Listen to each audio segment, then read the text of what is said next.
Hello friends, welcome to SAT, St. Augustine Tuition Center Madathambadi, free education to all.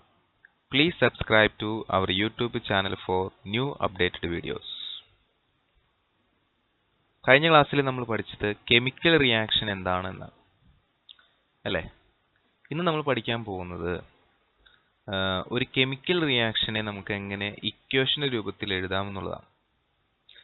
നമ്മുടെ ശരിക്കും SSLC chemistry second ചാപ്റ്ററിൽ രാസപ്രവർത്തനങ്ങളുടെ വേഗതയാണ് രണ്ടാമത്തെ topic എങ്കിലും പിന്നീട് വരുന്ന ടോപ്പിക്കുകൾ വേഗത അതുപോലെ തന്നെ മോള് ഇതൊക്കെ നന്നായി മനസ്സിലാകണമെങ്കിൽ ഒരു കെമിക്കൽ റിയാക്ഷൻ എങ്ങനെ എഴുതണമെന്ന് നമ്മൾ ആദ്യം മനസ്സിലാക്കണം.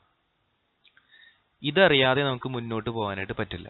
അല്ലെങ്കിൽ ഇതറിയാതെ നമ്മൾ പിന്നീടുള്ള കാര്യങ്ങൾ പഠിക്കാൻ ശ്രമിച്ചാൽ നമുക്കത് ബുദ്ധിമുട്ടായിട്ട് തോന്നും. അതുകൊണ്ട് ആദ്യത്തെ 1-2 വീഡിയോസ് നമ്മൾ കെമിക്കൽ റിയാക്ഷൻസ് എങ്ങനെ എഴുതാം, അതെങ്ങനെ ബാലൻസ് ചെയ്യാം, കെമിക്കൽ ഫോർമുല എങ്ങനെ എഴുതാം എന്ന് പഠിപ്പിച്ചതിന് ശേഷമാണ് പിന്നീടുള്ള പാഠഭാഗങ്ങളിലേക്ക് കടക്കുക. അപ്പോൾ ഇന്ന് നമ്മൾ പഠിക്കാൻ പോകുന്നത് how to write a chemical equation. ഒരു കെമിക്കൽ ഇക്വേഷൻ നമുക്ക് എങ്ങനെ എഴുതാൻ സാധിക്കും, ഒരു രാസപ്രവർത്തനത്തിന്റെ സമവാക്യം എങ്ങനെ എഴുതും. നോക്കും, ഇവിടെ CH4 പ്ലസ് 2O2 ഒരു ഈൽഡ് ഗീവ്സ് തന്നിട്ടുണ്ട്. ആൻഡ് CO2 പ്ലസ് 2H2O കണ്ടോ, CH4 plus 2O2 gives CO2 plus 2H2O. എങ്ങനെയാണ് ഇത് എഴുതുന്നത്, അല്ലെങ്കിൽ എന്താണ് ഈ സംഭവം H2O, അല്ലെങ്കിൽ എന്താണ് O2, അല്ലെങ്കിൽ CH4, ഇതിന്റെ പേരെന്താണ്, ഇത് എങ്ങനെ എഴുതും? ഇത്തരം കാര്യങ്ങൾ നമ്മൾ അറിയാതെ നമുക്ക് കെമിസ്ട്രി പഠിക്കാനായിട്ട് എളുപ്പമാവില്ല. ഇതൊക്കെ അറിയാമെങ്കിൽ വളരെ എളുപ്പത്തിൽ നമുക്ക് കെമിസ്ട്രി പഠിക്കാൻ പറ്റും. ഓക്കെ, നമ്മളിന്ന് ചർച്ച ചെയ്യാൻ പോകുന്നത് how to write a chemical equation. അതിനുമുമ്പ് what is a chemical equation, എന്താണ് ഒരു രാസസമവാക്യം? A chemical equation is the symbolic representation of a chemical reaction. ഒരു രാസപ്രവർത്തനം നടന്നു കഴിഞ്ഞാൽ അതിനെ നമ്മൾ ഒരു ചിഹ്നത്തിന്റെ രൂപത്തിൽ സിംബോളിക് റെപ്രസെന്റേഷൻ കണ്ടോ, symbolic representation of a chemical reaction. ഒരു രാസപ്രവർത്തനത്തിന്റെ നമ്മൾ രേഖപ്പെടുത്തുന്ന, അതായത് നമ്മൾ വരച്ചു കാണിക്കുന്ന ഒരു സിംബോളിക് റെപ്രസെന്റേഷൻ ആണ് എന്ത്, chemical equation. wherein the reactants are given on the left hand side. അവിടെ റിയാക്ടൻസ് നമ്മൾ പഠിച്ചു. എന്താണ് റിയാക്ടൻസ് എന്ന് കഴിഞ്ഞ ക്ലാസ്സിൽ പഠിച്ചു. റിയാക്ടൻസ് നമ്മളിവിടെ കാണിക്കും, ലെഫ്റ്റ് സൈഡിൽ കാണിക്കും. ഓക്കെ, ഇടതുവശത്ത് left side LF. the products on the right hand side, product നമ്മളിവിടെ കാണിക്കും right hand side RH, right side. അപ്പോൾ ഇവിടെ നമ്മൾ കാണിക്കുന്നത് ലെഫ്റ്റ് സൈഡിൽ റിയാക്ടന്റ് അഭികാരങ്ങൾ, റൈറ്റ് സൈഡിൽ പ്രോഡക്റ്റ് എന്താണ് ഉൽപ്പന്നങ്ങൾ. ഇതിന്റെ നടുവിൽ ഒരു ആരോവും ഉണ്ടാവും. മനസ്സിലായോ? So look at this example. ഇവിടെ കണ്ടോ CH4, ഇതിന്റെ പേര് മീഥേൻ എന്നാണ്. എന്താണ് മീഥേൻ? നമ്മൾ ഓർഗാനിക് കെമിസ്ട്രിയിൽ പിന്നീട് വരുന്ന ചാപ്റ്ററിൽ നിങ്ങൾ പഠിക്കും എങ്ങനെയാണ് ഇതിന് പേരിടുന്നത്. Methane react with oxygen, oxygen to form carbon dioxide and water. ഇതെല്ലാവർക്കും അറിയാവുന്ന കാര്യമാണ് അല്ലേ? ഇവിടെ ഈ ആരോടെ ലെഫ്റ്റ് സൈഡ് ഇവരാരാണ്? റിയാക്ടന്റ്. ആരോടെ റൈറ്റ് സൈഡ് ഇവരാരാണ്? പ്രൊഡക്റ്റ്. അപ്പോൾ ഇങ്ങനെ നടന്ന ഒരു കെമിക്കൽ റിയാക്ഷൻ നമ്മൾ സിംബോളിക് രീതിയിൽ, അതായത് ഒരു ചിഹ്നത്തിന്റെ രൂപത്തിൽ CH4 plus 2O2 gives CO2 plus 2, ഇങ്ങനെ എഴുതുന്നതിനെ നമ്മൾ എന്ത് വിളിക്കുക? കെമിക്കൽ ഇക്വേഷൻ എന്ന് വിളിക്കുക. മനസ്സിലായോ? ക്ലിയർ? കെമിക്കൽ ഇക്വേഷൻ മനസ്സിലായില്ലേ? അവിടെ ഏറ്റവും പ്രധാനമായിട്ട് കെമിക്കൽ ഇക്വേഷന് 3 കാര്യങ്ങളാണ്. അതിനകത്ത് ഒന്നാമത് എന്താണ്? റിയാക്ടൻസ്. കെമിക്കൽ റിയാക്ഷനിൽ നമ്മൾ ആദ്യം എന്ത് പറയും? റിയാക്ടൻസ്. ലെഫ്റ്റ് സൈഡ് ഉണ്ടോ, ഇതൊക്കെ ആരാണ്? റിയാക്ടൻസ് ആണ്. പിന്നെ വരുന്നത് പ്രോഡക്ട്സ് എവിടെ? ഉണ്ടോ, കാർബൺ ഡയോക്സൈഡും പിന്നെന്താണ് വാട്ടർ. ഇത് കത്തുന്ന റിയാക്ഷനാണ്, കമ്പഷനാണ്. കണ്ടോ, ഇതിങ്ങനെ ഒരു സിമ്പിളാണ് നമ്മൾ കത്തുന്നതിന് കൊടുക്കുക. ഓക്കെ, പിന്നെ മൂന്നാമത് വളരെ പ്രധാനപ്പെട്ട സംഭവമാണ് മോൾ റേഷ്യോസ്. മോൾ, നമ്മുടെ ഈ ചാപ്റ്റർ തന്നെ മോൾ എന്ന പേരിലാണ് തുടങ്ങുന്നത് അല്ലെ, മോൾ കൺസെപ്റ്റ്. അതെന്ന് വെച്ചാൽ മോൾ റേഷ്യോ ഇവിടെ 2 മോൾ ഓക്സിജൻ കണ്ടോ, ഇവിടെ 1 മോൾ മീഥേൻ, 1 മോൾ എന്താണ് കാർബൺ ഡയോക്സൈഡ്, ഇവിടെ 2 മോൾ എന്താണ് വാട്ടർ. മോൾ എന്താണെന്ന് നിങ്ങൾക്ക് അറിയില്ല അല്ലേ, നമ്മൾ പഠിക്കാൻ പോകുന്നതേ ഉള്ളൂ അവസാനത്തെ ചാപ്റ്ററിൽ. അപ്പോൾ തീർച്ചയായിട്ടും മോള് ഇട്ടിട്ട് നമ്മൾ ഈ ഇക്വേഷൻ ബാലൻസ് ചെയ്യും. അല്ലേ? അപ്പോൾ ഈ മോൾ എന്താണെന്ന് പഠിക്കുന്നതിന് മുന്നേ നമ്മൾ അറിയേണ്ട കാര്യങ്ങൾ റിയാക്റ്റന്റിനെയും പ്രൊഡക്റ്റിനെയും നമുക്ക് എങ്ങനെ എഴുതാൻ പറ്റുമെന്ന് ആദ്യം നമ്മൾ പഠിക്കേണ്ടി വരും. മനസ്സിലായോ? സോ ഈ റിയാക്ഷനിൽ നമ്മൾ നോക്കിക്കഴിഞ്ഞാൽ റിയാക്റ്റൻസ് ഉണ്ട്, പ്രൊഡക്ട്സ് ഉണ്ട്, മോൾ റേഷ്യോസ് ഉണ്ട്. ഒപ്പം തന്നെ ഒരു ആരോ കാണാം അല്ലേ? ദേ ഇവിടെ നോക്കൂ, ഉണ്ടോ? ഇവിടെ ഒരു ആരോ കൊടുത്തിട്ടുണ്ട് അല്ലേ? ദേ ഈ ആരോനെ നമ്മൾ കെമിസ്ട്രിയിൽ വിളിക്കുക ഈൽഡ്സ് എന്നാണ്. എന്താണ് വിളിക്കുക? ഈൽഡ്സ്. ഓക്കെ. അതുപോലെ പിന്നെ നമ്മൾ പ്രധാനപ്പെട്ടതായിട്ട് വരുന്നത് ഒരു പ്ലസ് കാണാം, കണ്ടോ? ഇവിടെ എന്താണ് യൂഷ്വലി നമ്മളൊരു പ്ലസ് കാണാം, കണ്ടോ? ഇത് കമ്പൈൻ ചെയ്യാനാണ്. ഇവർ രണ്ടുപേരും കൂടി കമ്പൈൻ ചെയ്തു, കണ്ടോ? അങ്ങനെ കാണിക്കാൻ വേണ്ടിയിട്ട് നമ്മൾ എന്ത് ചെയ്യുന്നു? പ്ലസ് ഉപയോഗിക്കുന്നു. ഓക്കെ. എന്താണ് ഉപയോഗിക്കുന്നത്? കമ്പൈൻ. പിന്നെ നമ്മൾ ഉപയോഗിക്കുന്ന ഒരു ചിഹ്നമാണ് ഇത്. ഇങ്ങനെ ഒരു ചിഹ്നം ഉണ്ടോ? ഇങ്ങനെ ഒരു ചിഹ്നം. ഇതെന്താ ഇങ്ങനെ ചിഹ്നം? ഈ ഗ്യാസ് ഒക്കെ ആണെങ്കിൽ എന്താണ്? ഈ ഗ്യാസുകൾ മുകളിലേക്ക് പോകുന്നു, റിലീസ്. റിലീസ് എന്ന് കാണിക്കാനാണ് നമ്മൾ ഈ ചിഹ്നം ഉപയോഗിക്കുക. ഓക്കെ. എന്താണ്? റിലീസ്.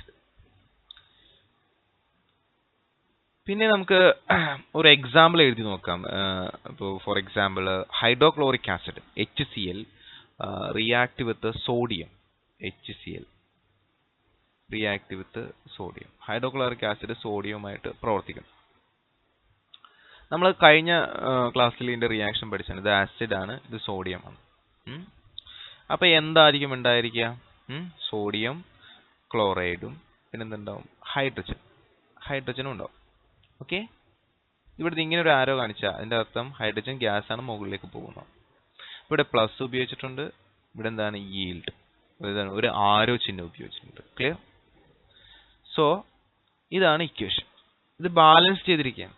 അപ്പോൾ നമ്മൾ തീർച്ചയായിട്ടും എന്തും കൂടി അറിഞ്ഞിരിക്കണം, how to balance a chemical equation. ഒരു ഇക്വേഷൻ എങ്ങനെ ബാലൻസ് ചെയ്യുന്ന അറിയണം. കണ്ടോ ഇവിടെ 2 moles HCl, 2 moles sodium, 2 mol എന്താണ്? Sodium chloride react with to gives 1 mol എന്താണ്?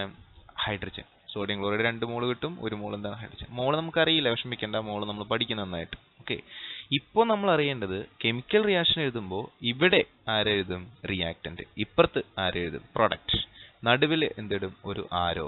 പിന്നെ ഈ റിയാക്റ്റന്റ് തമ്മിൽ എന്താണ്? പ്ലസ് ഇട്ട് നമ്മൾ വേർതിരിക്കും. Okay.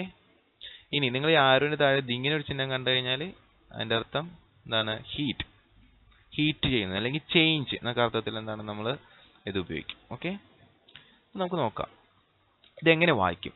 2HCl plus 2Na yields 2NaCl and H2. നോക്കൂ, 2HCl plus 2Na yields. ഈ ആരോനെ എങ്ങനെ വായിക്കണം? yields. എങ്ങനെ വിളിക്കണം? yields. Then 2NaCl and H2. ഒന്നുകൂടി വായിക്കാം. എന്താണ്? 2HCl 2Na ഉണ്ടോ? പ്ലസ് വായിക്കണം.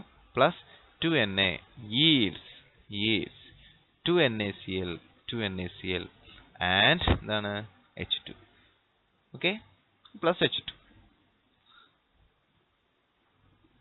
Using IUPAC nomenclature. IUPAC nomenclature ഉപയോഗിച്ച് നമ്മൾ വായിക്കുകയാണെങ്കിൽ, അത് IUPAC എന്ന് പറഞ്ഞാൽ international union of pure and applied chemistry, അവർ പറയുന്ന നമ്മുടെ റൂൾ അനുസരിച്ച് വായിക്കുകയാണെങ്കിൽ നമുക്ക് എന്താ? Hydrochloric acid. ഇതിനെ എങ്ങനെ വായിക്കണം? Hydrochloric acid.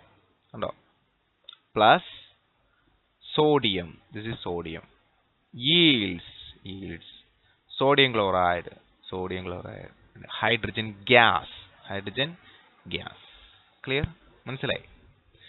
അപ്പോൾ എങ്ങനെ നമ്മളിപ്പോൾ ഈ എഴുതിയതിന് എത്ര സ്റ്റെപ്പ് ഉണ്ടായിരുന്നു? എന്തൊക്കെ സ്റ്റെപ്പ് ഉണ്ടായിരുന്നു? ഒന്ന്, identify the reactance and products.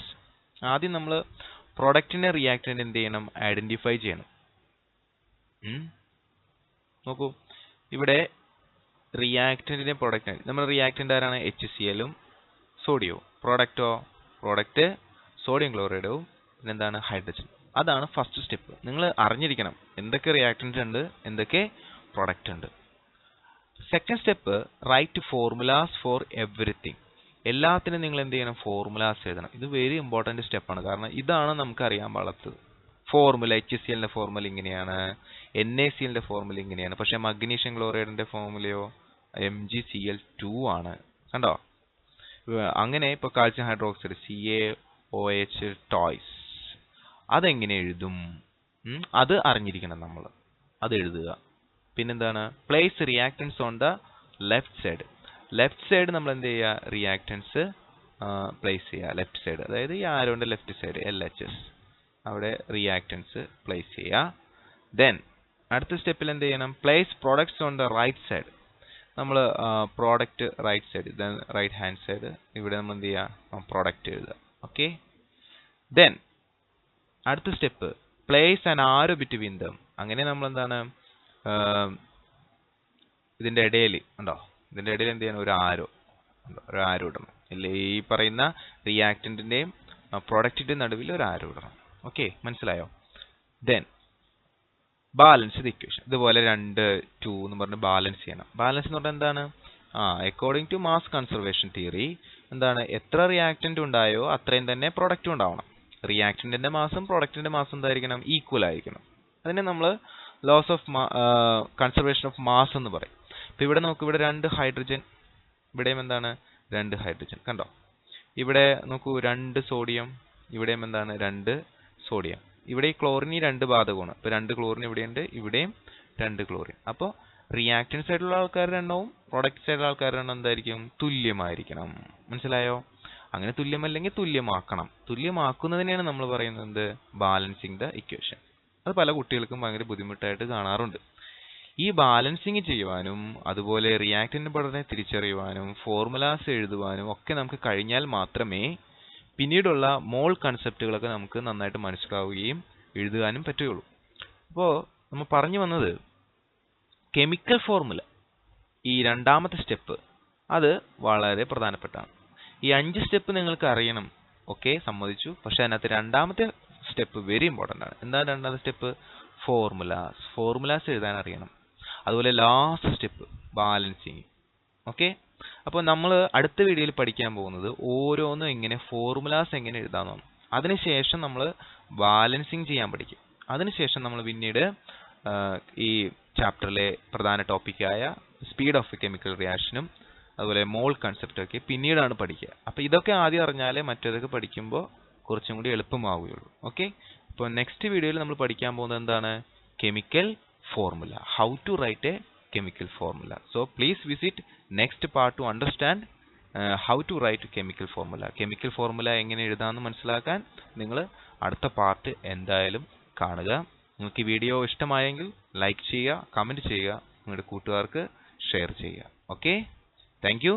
Please subscribe to our YouTube channel for new updated videos. Thank you once again.